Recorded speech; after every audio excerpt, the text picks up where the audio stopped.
You know, there's a moment in diplomacy, and I watched it play out more than once from behind that desk in the Oval Office, where the most devastating move a leader can make isn't an attack. It's silence. It's standing up in front of the entire world, laying out precisely what you believe, making it unmistakably clear who you're addressing, and never once giving them the satisfaction of hearing their own name spoken aloud. That's exactly what Mark Carney did on July 1st, 2026 Canada Day, standing before thousands of his own citizens at Le Breton Flats Park in Ottawa. And I want to walk you through what actually happened that day, because I think the implications reach much further than most people realize. Now the blue bell traced the diplomatic pattern Carney's been building since Davos back in January, linking together several moments most outlets treated as unrelated. And what they laid out gives this Canada Day speech a very different context than what you'd get from simply watching the clips. But let's start at the beginning, because the timing alone tells you this was no accident. See, July 1st wasn't just Canada's birthday. It was, according to the terms written directly into the Canada-United States-Mexico Agreement. CUSMA up north, USMCA down here, the mandatory 6-year review deadline. Every signatory had to declare whether it would extend the deal to 2042 or open the door to renegotiation. Canada said extend, Mexico said extend, and the Trump administration, through Trade Representative Jamieson Greer, formally declined. On that very same day, Mark Carney stood up and told his country they could give themselves far more than anyone could ever take away. Now tell me that timing was coincidence. Tell me Carney didn't know exactly what Washington was about to announce when he chose those words. He's a former central banker. The man understands calendars, deadlines, and leverage. He understood exactly what it meant when the American side officially declined to extend the trade agreement Donald Trump himself signed during his first term. An agreement covering $1.9 trillion in annual trade, the deal the financial world had staked North America's odds on. And he used that stage not to plead, not to threaten, not to hurl insults. He used it to redefine what Canadian sovereignty means in 2026. Now let me tell you what Carney actually said, because the words matter here. He spoke about building big with Canadian workers, Canadian materials, and Canadian values. He spoke about choosing Canadian produce, rediscovering the country's own landscapes, from the Cabot Trail to the Columbia Icefield, from the Bay of Fundy to the Northern Lights. He called these small acts of solidarity, repeated millions of times, proof. And this is a paraphrase, that together Canadians can give themselves far more than anyone could ever take away. Then he pushed further. He said there will always be forces trying to divide us. And he said those forces forget one of Canada's founding insights, that unity isn't uniformity, that differences are strengths to be nurtured, not risks to be managed, and that Canadian values stand as an unshakable foundation. Now who do you think he meant by forces that want to divide us? He never named anyone. He didn't have to, because every Canadian watching that speech understood. And more importantly, every foreign policy desk in Washington understood too. This is the rhetorical equivalent of locking eyes with someone across a crowded room, making certain they know you see exactly what they're doing, without ever handing them the confrontation they could spin to their advantage. Now look, I want to be fair here. Some will argue, and it's a reasonable point, that Trump's decision not to extend CUSMA was a negotiating posture, not a death sentence for the trade relationship.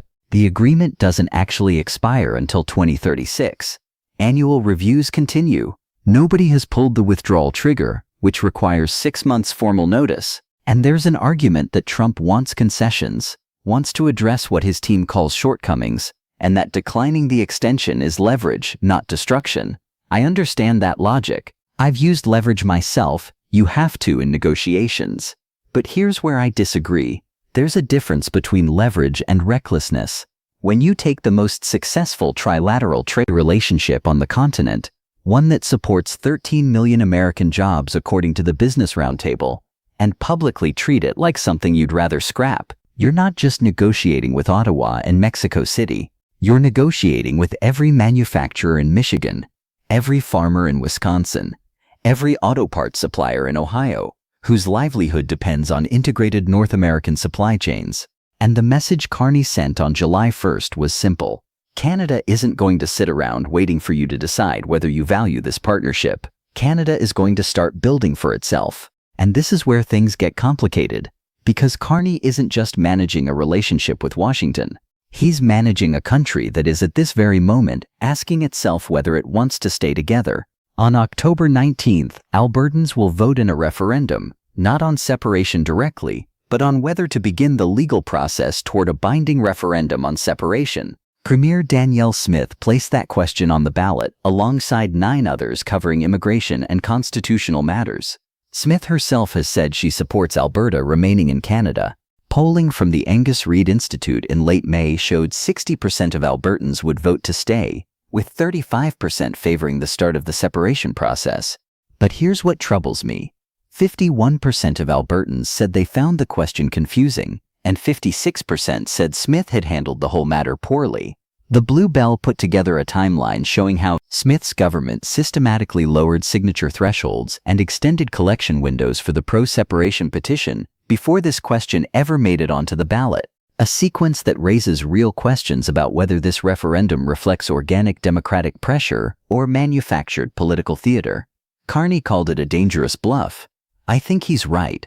You don't gamble with a nation's structural integrity to manage your political base. So Carney walked onto that stage in Ottawa, carrying all of it. The CUSMA deadline, the looming Alberta referendum, a Quebec provincial election on October 5th, where separatist sentiment is resurfacing, and a relationship with Washington that has soured ever since the Davos rupture speech in January, where Carney told the World Economic Forum that the old rules-based order isn't coming back, and that middle powers need to stop pretending and start building their own strength. A comment Trump answered by saying Canada survives because of the United States, followed by a string of tariff escalations, disinvitations, and public insults. And what did Carney do with all that weight on his shoulders? He gave a speech about kindness, about connection, about courage. He referenced Jeremy Hansen, the Canadian astronaut who flew around the moon on Artemis II, who told the crowd that humanity's strength lies in collaboration. He honored the 5 Canadian police officers killed in the line of duty that year. He celebrated the founding conviction behind Canadian Confederation, that together a country can build something greater than the sum of its parts. And every word of it stood as a rebuke of the politics of domination, bullying, and division, without Carney ever stooping to those tactics himself. The Blue Bell reported that a senior Trump administration official, during that same day's CUSMA briefing, specifically accused Canada of being less cooperative than Mexico, framing Ottawa as being in a different category altogether. That framing tells you everything about how Washington received Carney's message. Now let me tell you what I think happens from here, because this is where the real stakes lie. The CUSMA renegotiation is going to be brutal. The Trump administration wants more manufacturing brought onto American soil, wants to close off the Canadian and Mexican back doors. Chinese goods have been slipping through, and has shown little appetite for removing the steel, aluminum, auto, and lumber tariffs. Canada considers a violation of the agreement's spirit. The Bank of Canada projects GDP will finish 2026 roughly 1.5% below its pre-tariff trajectory. Canada's goods exports to the United States dropped 5.8% in 2025. Youth unemployment sits at 13.4%. The economic pain is real. And the political question is whether Carney can hold a posture of dignified resistance while his own economy is bleeding. Some analysts believe Republicans want a deal by Labor Day to campaign on ahead of the midterms. Others think these talks stretch well into 2027. Carney himself said something telling last week, that with Trump, you're never close to a deal until suddenly you have one. That tells me Carney is still leaving the door open. He isn't burning bridges. He's standing on his side of the bridge, making very clear what the toll is to cross it. Meanwhile, the Alberta referendum will test whether Carney's message of unity actually resonates in the part of Canada that feels most alienated from Ottawa. If Albertans vote decisively to stay, and I think they will, it strengthens his hand enormously, both at home and at the CUSMA table. If the vote comes in closer than expected, it exposes a fracture that Trump's team will waste no time exploiting. Here's the honest truth, folks. What Mark Carney did on July 1st wasn't just a good speech. It was a strategic act of Democratic leadership at a moment when Democratic leadership is in dangerously short supply. He showed that you can stand up to the most powerful country in the world without throwing a single punch. You can defend your sovereignty without slamming the door on partnership. You can call out division without becoming divisive yourself. And you can celebrate diversity, real, lived, pluralistic diversity, as the foundation of national strength, rather than a weakness to manage or a talking point to discard. Now, I don't agree with every decision Mark Carney makes. He walked back some of Canada's climate targets this week, acknowledging emissions will run higher in the short term than previously projected. And that concerns me, given how much time I've spent on environmental policy. I also think there's real tension between his economic nationalism and the kind of open, integrated North American economy that made all three of our countries more prosperous. But what I won't do is pretend that what he said on Canada Day was anything less than a masterclass in how a democratic leader communicates under pressure.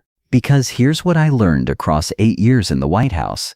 The alliances that hold are the ones where both sides feel respected. The partnerships that last are the ones where disagreement never curdles into domination. And the leaders who matter, the ones history actually remembers, are the ones who found a way to speak the truth clearly, firmly, and with enough grace that the door stays open for the conversation that has to come next. Mark Carney left that door open on July 1st. The question now is whether anyone in Washington is willing to walk through it. Because if they're not, it won't just be Canada paying the price. It'll be the 13 million Americans whose jobs depend on a relationship being treated like a bargaining chip. And that's not just Canada's problem. That's our problem too. And we'd better start acting like it.